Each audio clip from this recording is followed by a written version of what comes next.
नमस्कार, न्यूज 24 के खास कार्यक्रम आमने सामने में आपका स्वागत है। आज मेरे साथ एक ऐसी पर्सनालिटी जो बेहतरीन अदाकारा है।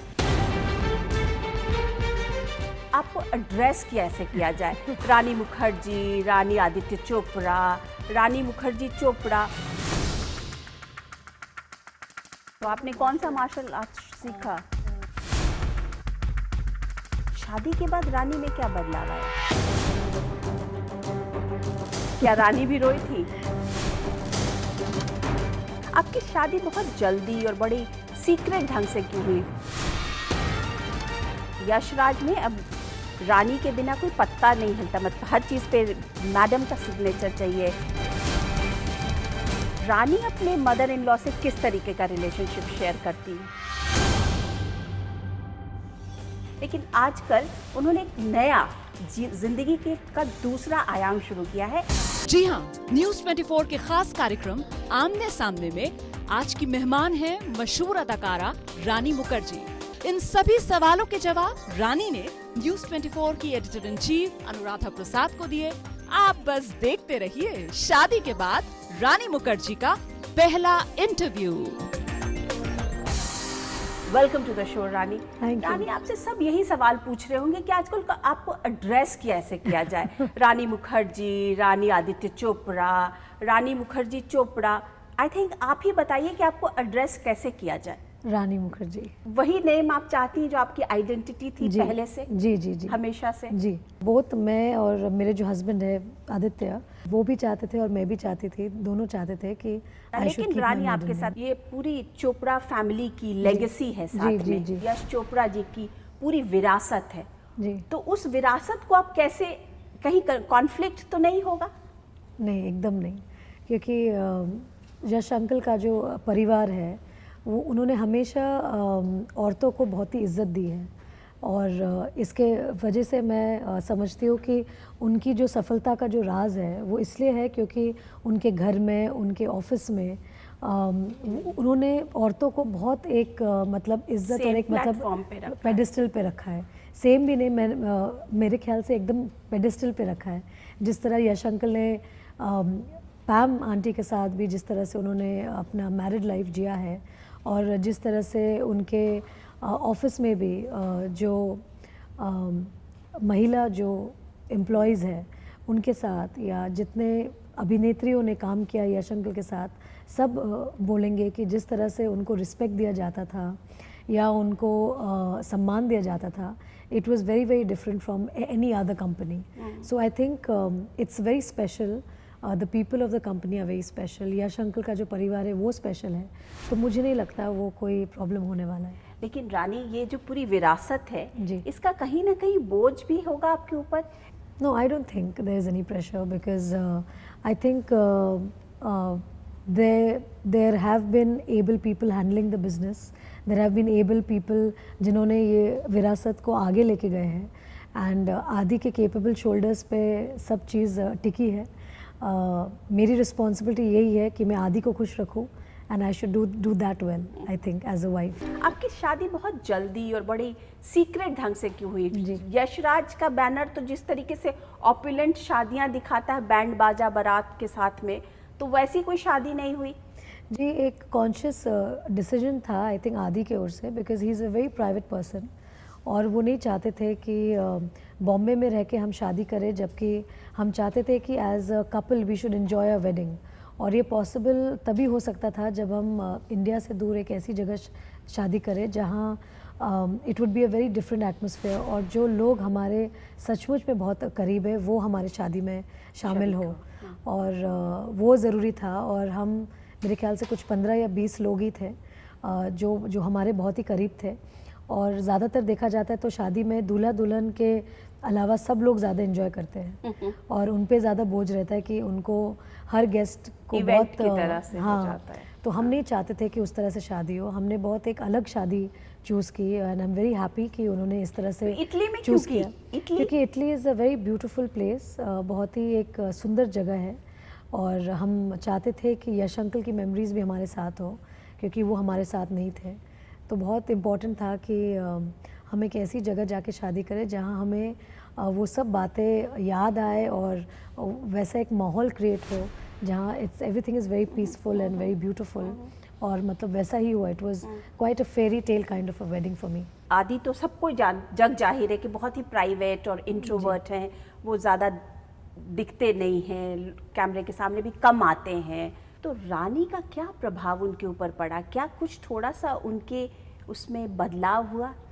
जी, मैं क्या वो थोड़े से मैं ये open कहना हुए? चाहती हूँ कि basically he is not an introvert person, क्योंकि अगर इंट्रोवर्ट होते तो इतना बड़ा एम्पायर नहीं संभाल पाते थे. आई थिंक ये लोगों का नज़रिया है उनके तरफ, क्योंकि वो जानते नहीं उन्हें, तो वो अपना कुछ भी लगा लेते हैं. इमेज बन गई है उस इमेज बन गई उनकी. लेकिन I think he is much more social person than I am. I think वो जितना बाहर जाते हैं मैं शायद उतना नहीं जाती. और सिर्फ फ़र्क यही है कि जहाँ पे मीडिया है और जहाँ पे फ्लैश बल्ब्स हैं वहाँ नहीं जाते, क्योंकि उनका एक कॉन्शियस डिसीजन है कि वो he wants to be very close to reality. He wants to go and see his movies every Friday. और उन्हें एकदम खुशी नहीं है इस बात की कि उनकी शादी एक अभिनेत्री से हुई है, क्योंकि मेरी वजह से अब उनके फ़ोटोज़ छपने लगे हैं, तो वो एकदम पसंद नहीं करते हैं. लेकिन उनको लगता है कि ये ऊपर वाले का एक तरीका है उनसे बदला लेने का कि वो इतना चाहते थे लाइफ ऑफ मतलब एनोनिमिटी. वो बिल्कुल उस तरीके की जिंदगी चाहते थे, और एक हीरोइन आ गई, एक जी, एक्ट्रेस आ गई, जी, जी, जी. जिसके सामने आगे पीछे जी, बल्ब जी, जी. हमेशा जलते ही रहते हैं. तो उनको लगता है कि वो बहुत ही खुश थे उनके लाइफ में एंट्री होने से पहले. इनफैक्ट लोग तो ये कहने लगे हैं कि मिस्टर इंडिया तो नहीं हो गए हैं वो आदि, क्योंकि आप रेड कार्पेट पे इस पे उस पे हमेशा हीरोइंस के साथ में उनके जी, हस्बैंड लेकिन मैं इस जाते बात से हैं, खुश और हूँ. आपको अकेले लोग ही मैं देखेंगे. इस बात से खुश हूँ कि वो मेरे लिए मिस्टर इंडिया नहीं है. किसी और के लिए मिस्टर इंडिया हो, उससे मुझे कुछ फ़र्क नहीं पड़ता. लेकिन आपकी जिंदगी में और उनकी जिंदगी में बहुत मेजर बदलाव आया या नहीं? सब कुछ पहले जैसा ही है? पहले जैसा है, क्योंकि मैं समझती हूँ कि शादी के बाद लोग एक्स्ट्रा विंग्स नहीं उनके पास नहीं आ जाता, and they don't become different individuals. I think it's the same thing. It's just a piece of paper. सुबह उठ के रानी क्या करती है? क्या मल्टीटास्किंग की काम शुरू हो जाती है कि अच्छा किचन में क्या बनना है, अच्छा आदि आप कपड़े क्या पहनेंगे, अच्छा मैं क्या कपड़े पहनूंगी, कितने बजे ऑफिस पहुंचना है, ऐसा सब कुछ भी होता है जी क्या? जी, absolutely. It's a very normal household, और जैसे सब हाउस होल्ड में होता है वैसे ही है. रानी कहीं मैं पढ़ रही थी, हो सकता है बिल्कुल गलत हो, कि यशराज में अब रानी के बिना कोई पत्ता नहीं हिलता, मतलब हर चीज़ पे मैडम का सिग्नेचर चाहिए. इस तरीके का सर्कुलर भी निकला कि आप लोग पहले रानी बुलाते थे, वो हीरोइन थी, अब उनको आप मैडम बुलाएंगे. एक्चुअली अखबार की इस बातें तरीके की हम चीज़ों पर आप कैसे रिएक्ट करती हैं? How do you कैसे नहीं, react? मैं स्माइल करती हूँ, क्योंकि जो चीज़ सच नहीं है उस पर इम्पोर्टेंस दे के कोई फ़ायदा नहीं है. और अखबार है तो अखबार पढ़िए, और अगले दिन नया अखबार आ जाएगा नई खबर के साथ. लेकिन आप क्या इन्वॉल्व होती हैं नहीं, क्रिएटिव एकदम नहीं. एस्पेक्ट आई थिंक मैं बहुत इन्वॉल्व हूँ अपने काम में एज एन आर्टिस्ट, क्योंकि वो मेरा पहला प्यार है. मैं चाहती हूँ कि मैं जो फिल्म करूँ उसमें मैं कम्प्लीटली इन्वॉल्व रहूँ, और वो मेरा काम है. आदि अपना काम करते हैं, वो उनका काम है. और आई थिंक इट्स इम्पॉर्टेंट कि जो हस्बैंड वाइफ है वो अपना काम अपने तरीके से करे, because it's important for the husband also to come home to a wife after the whole day rather than seeing the wife the whole day in the office. रानी हमेशा जिस तरीके की खास करके टेलीविजन सीरियल्स में देखा जाता है ना, सास बहू का एक अजीब सा रिश्ता होता है, और इस तरीके से बनाया भी हुआ है शायद टू विमेन. रानी अपने मदर इन लॉ से किस तरीके का रिलेशनशिप शेयर करती हैं? आई थिंक बहुत ही एक कंफर्टेबल रिलेशनशिप है, क्योंकि मेरे ख्याल से जो लोग आज ये इंटरव्यू देख रहे हैं वो सब मेरे साथ ये बात को एक्सेप्ट करेंगे कि जब हम अपने मदर इन लॉ को मिलते हैं या बातें करते हैं तो उनके साथ बैठ के ये महसूस होता है कि जो आपके शौहर हैं वो इनके बेटे हैं, और इनके वजह से आपके शौहर ने इस दुनिया में एंट्री ली है. तो एक बहुत ही एक स्पेशल सा एक बॉन्ड बन जाता है. और जब मैं उनके साथ बैठ के आदि के बचपन की बातें करती हूँ तो बहुत अच्छा लगता है. मतलब महसूस होता है कि आज जिस तरह से आदि है या जो वो है वो सब उनके ही मतलब बदौलत है और कारण है, क्योंकि जो टीचिंग्स या जो वैल्यूज़ उन्होंने अपने बच्चों को दी है उसके वजह से वो आज उस मतलब मुकाम पे है या उस जगह पे है. तो बहुत अच्छा लगता है. और आंटी खैर बहुत ही इंडिपेंडेंट है. She is actually a Mardaani in the true sense. जिस तरह से उन्होंने अपना जीवन बिताया है, जिस तरह से उन्होंने यश अंकल के हर कदम पे उनका साथ दिया है। खुद भी इतनी अच्छी आर्टिस्ट रही बहुत है। अच्छी आर्टिस्ट रही है एंड बहुत ही सेंसिटिव है, बहुत ही कंपैशनेट है। तो बहुत ही मतलब मज़ा आता है उनके साथ बैठ के, और एकदम टिपिकल सीखनी है। तो मतलब मज़ा आता है उनके साथ as a strong woman when I meet her, when I talk to her, and she can only inspire and she is very inspiring as a person. पहली बार जब इन सवालों से रानी का सामना हुआ तो उन्होंने क्या जवाब दिया, अब हम आपको ये भी दिखाते हैं। तो रानी, आपकी एक्टिंग में, आपके उसमें तो बदलाव आया। शादी के बाद रानी में क्या बदलाव आया? शादी के बाद आई थिंक बदलाव यही है कि मैं अपने माँ बाप के घर से, मैं अभी पति के घर में रह रही हूँ, और बहुत सालों बाद मेरी शादी हुई है। I think I am 36 when I got married, so it's been long time since I have been with my parents. तो obviously the shift is something which both me and my parents are trying to cope with right now. लेकिन अच्छा लग रहा है शादी करके। और सबसे तो गंभीर बात यह है कि बाज़ार में कितनी तरह की सब्जी है, ये आज समझ में आई है। क्योंकि हर दिन जब वो पूछने आते कि क्या सब्जी बनेगी घर में, तो अच्छा, एक हमेशा एक क्वेश्चन मार्क रहता है। पूरा जी, वो क्वेश्चन मार्क रहता है कि भिंडी, टिंडी और गोभी और बैंगन के बाद और क्या सब्जी बन सकती है। तो हर दिन एक नया एक एक्सपीरियंस है, but I am enjoying it. जब आप अपने मायके से निकल रही थी और शादी फाइनली हो करके, तो क्या जैसे अमूमन बहुत रोना धोना होता है, क्या रानी भी रोई थी? नहीं, एक्चुअली हमारा कोई उस तरह से विदाई नहीं हुई थी, लेकिन शादी के वक्त आई थिंक सब लोग इमोशनल हो रहे थे, but I think that's very normal. हमेशा शादी के बाद लोग बोलते हैं फैमिली, ये वो ऑब्वियस सी बात है जी। तो क्या रानी सबके लिए मेंटली तैयार है? एब्सोल्युटली, फैमिली के लिए, मैं बच्चों के एब्सोल्युटली लिए? मेंटली, इमोशनली हर तरफ से मैं तैयार हूँ। और मैं समझती हूँ कि ये एक दूसरा एक्सटेंशन है for a girl and in her girl's life, and I would absolutely like to believe that those things are going to be a natural extension of me, and at the same time मेरा काम भी चलते रहेगा और तो family भी क्या बरकरार अगले साल रहेगा। हम किसी और चोपड़ा की एंट्री देखेंगे क्या? अगले साल, ये साल, उसके बाद के साल, I think these are things which are not in our hands. It's important कि I should be blessed, and when the day happens it will be very very good. Rani, आपकी जो अभी पिक्चर आ रही है मर्दानी, तो वो तो खूब लड़ी मर्दानी, वो तो झांसी वाली रानी थी। जी। इस टाइप की पोजीशनिंग है, यू नो, एक फाइटर कॉप है जो अपने बल पे लड़ती है। जी। आपने अभी शादी की और लोग ये एक्सपेक्ट कर रहे थे कि रानी आएंगी तो अभी तो रोमांस, लव एसेट्रा एसेट्रा में हो, और खास करके यश चोपड़ा बैनर की, यशराज की जो शिफॉन की साड़ियाँ और ब्यूटीफुल विमेन और यू नो मेडअप और too much in love, you know, जो वो फील है जी, तो उस फील से बिल्कुल अलग।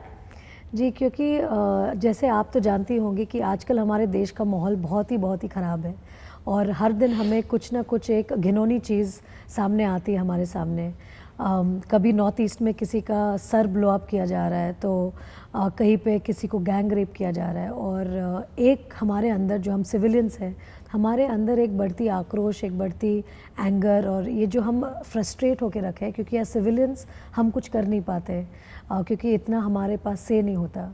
तो as a individual, as an artist, हम या as a team of Mardaani, सबके अंदर एक वो एंगर है कि क्या किया जाए, किस तरह से एक सिचुएशन का हल निकले। तो as creative artist I think हम यही कर सकते हैं कि हम एक फ़िल्म बना सकते हैं, और जो इशू हमने टैकल किया है वो चाइल्ड ट्रैफिकिंग का इशू है, और जो मैसेज हमने इस फिल्म के द्वारा हम पहुंचाना चाहते हैं हर वो इंसान को, हर वो औरत को, कि बहुत हो गया और अब हमें हमारे अंदर की जो मर्दानी है वो जगानी है, और इसीलिए हमने ये फिल्म बनाई है। इसमें सुना मैंने कि आपने खूब ढिशुम भी बहुत किया है, खूब एक्शन भी खुद भी किया है। जी। हाँ, तो मतलब आप तो बड़ी छोटी सी है और petite सी हैं, और उसमें ढुशुम कैसे, how did you do it? अगर आपने ब्रूसली का भी नाम अगर सुना होगा, तो ब्रूसली भी ज़्यादा लंबे नहीं थे। तो आई डोंट थिंक कि एक्शन करने के लिए आपको हाइट की ज़रूरत होती है, but you have to be brave enough to be able to tackle your opponent. और इस फिल्म में भी, क्योंकि मैं पुलिस ऑफिसर का रोल निभा रही थी, बहुत ज़रूरी था कि मैं एक मार्शल आर्ट्स फॉर्मेट एक सीखूँ। तो इस फिल्म में क्योंकि हम सब कुछ बहुत रियल रख रहे थे, तो हमने सोचा कि अगर हमें रियल फाइटिंग दिखानी है तो we have to learn a form of आपने कौन सा मार्शल मार्शल आर्ट्स, आर्ट्स सीखा? A form of martial arts which is very real, और Israeli Krav Maga martial arts है, जो कि एक इजरायली सेल्फ डिफेंस फॉर्मेट है मार्शल आर्ट्स का, हाँ, जो वो must सिखाते है वहाँ हैं की शायद जी, और जो women के सिखाते लिए, हैं हाँ। कि आपके सामने ओपोनेंट जैसा भी हो, आपसे दुगना शक्तिशाली हो, आपसे लंबा हो, आपके सामने 4 ओपोनेंट्स खड़े हो, लेकिन क्राव मागा सिखाता है कि आप हर सिचुएशन को टैकल करके निकल सकते हैं। तो आज हमारे देश में जिस तो आपने जिस तरह सीखा से इसको जी अच्छे मैंने सीखा। कहाँ? यहाँ पे भी क्राव मागा के स्कूल्स हैं Okay. जो सिखाते हैं, और बहुत ज़रूरी था कि मैं वो सीखूं, और मुझे ऐसा लगा सीख के कि ये मुझे बहुत पहले सीख लेना चाहिए था कि जिस तरह का माहौल आज हमारे देश में है, मैं तो चाहती हूँ कि हर लड़की 3 साल की उम्र से सेल्फ डिफेंस सीखे, क्राव मागा सीखे, तो 20 साल के बाद हमारा इंडिया सचमुच में शाइनिंग होगा, क्योंकि every woman will actually be like empowered in the true sense. आपने झांसी से क्यों शुरू किया अपने प्रमोशन को इस फिल्म के? झांसी का ये मानना था क्योंकि जैसे कि झांसी हम की लोग रानी, जानते ही है वो वर्स, खूब लड़ी मर्दानी, वो तो झांसी वाली रानी थी। मेरे पिताजी झांसी में पैदा हुए हैं, वहाँ पे मतलब बड़े हुए हैं, वो झांसी के रहने वाले हैं, और मैं बहुत बार उनके साथ छुट्टियों में गई हूँ झांसी, और उनके साथ मॉर्निंग वॉक पे जाती थी रानी ऑफ फोर्ट पे, और वो मुझे रानी लक्ष्मीबाई की काफ़ी कहानियाँ बोलते थे, the legend of Rani of Jhansi. तो बचपन से ही एक रानी ऑफ झांसी का मेरे साथ एक कनेक्ट हो गया था, और ये मर्दानी जो शब्द है ये मैंने बचपन से सुना हुआ है। तो जब ये फिल्म में आदि ने इस फिल्म का नाम मर्दानी रखा, और इसी वर्ड से मतलब शुरुआत हुई थी, और वहाँ से ही हमारा जो एक इंस्पिरेशन है ये वर्ड से लिया गया था, क्योंकि इतना सारा कनेक्ट था। मैं झांसी से हूँ इन अ वे, रानी ऑफ झांसी के वर्ड से ये टाइटल इंस्पायर हुआ है, मर्दानी फिल्म का नाम है, तो हमें यही लगा कि झांसी एक ऐसी जगह है जहाँ से ये फिल्म वो की प्रमोशन कविता शुरू आपको होनी याद चाहिए। है तो आप 2 लाइन बताइए। नहीं, अभी कविता नहीं, मैं आपको हमारे फिल्म का जो एंथम है, मर्दानी एंथम, उसके 2 शब्द में बोल देती हूँ, क्योंकि वो आज के लिए बहुत ही रेलेवेंट है, आज की नारियों के लिए। आज से अब से आन मेरी मैं तुमको ना छूने दूंगी, जान को चाहे छलनी कर दो, मान को ना छूने दूंगी, छू कर देखो दिल मेरा, तुम्हें दिल में अपने भर लूंगी, पर छेड़ के देखो तुम मुझको, मैं तुमको नहीं छोड़ूंगी। जिस दुनिया में माँ बहनें रिश्ते नहीं है गाली है, उस दुनिया से मर्यादा के रिश्ते सारे तोड़ूंगी। नज़र बदल के देखो तो नज़र नहीं लगने दूंगी, पर छेड़ के देखो तुम मुझको, मैं तुमको नहीं छोड़ूंगी। तो बहुत ही इम्पोर्टेंट गाना है, क्योंकि ये हर उस औरत की आवाज़ है, हर उस औरत की एक थॉट है जो हमने इस गाने में हम लेकर आए हैं। आगे जो फिल्म मैं कर रही हूँ, आई think it's still on the scripting stage, और मैं डिसाइड करूँगी मर्दानी के रिलीज़ के बाद कि मुझे करनी है और कौन सी वाली करनी है, but I think now it's very nascent at stage. इस फिल्म के प्रमोशन के बाद क्या काम पे लग जाएंगी? जी एब्सोल्युटली। आई थिंक जैसे मैं 17 साल की उम्र से काम कर रही हूँ, तो काम ऐसी चीज़ है जो मेरे साथ एकदम मतलब जुड़ी हुई है, तो काम तो होगा ही साथ साथ, और गृहस्थी भी चलेगी साथ साथ। लेकिन लगता नहीं कि 17 साल से मैं काम कर रही हूँ, थोड़ा सा रेस्ट तो नहीं, कर ही लेना। 17 साल की उम्र से काम कर हाँ, रही तो हूँ मैं। काफी हो गया, 17 साल से 17-18 साल हो गया, 18 हाँ। साल हो गया, बहुत लंबा होता है सफर जी, I think- थोड़ा रेस्ट करना आप चाहिए, अब थोड़ा मौज मस्ती करनी नहीं, आई चाहिए। Don't think so. I think जब हमारे सामने we have legends like Amitabh Bachchan in front of us जो अब तक काम कर रहे हैं, तो इट्स ओनली एन इंस्पिरेशन। और जब हम ज़ोहरा सहगल जी की बात करें, तो जब हम ऐसे एक्टरों के बारे में बात करते हैं और जिस तरह से वो काम करते हैं, आई थिंक हमारे लिए अगर हम कंपेयर करें तो for us it's just the शुरुआत। हमारी अभी सिर्फ शुरुआत हुई है, तो अभी तो बहुत लंबा जर्नी बाकी है। चलिए रानी, आप इस शुरुआत को मुकर्रर रखिए। Thank you so much talking to us. Thank you. तो ये थी आमने सामने में रानी मुखर्जी। मैं अनुराधा प्रसाद किसी नई पर्सनालिटी के साथ आपसे फिर मिलती हूँ, तब तक के लिए नमस्कार।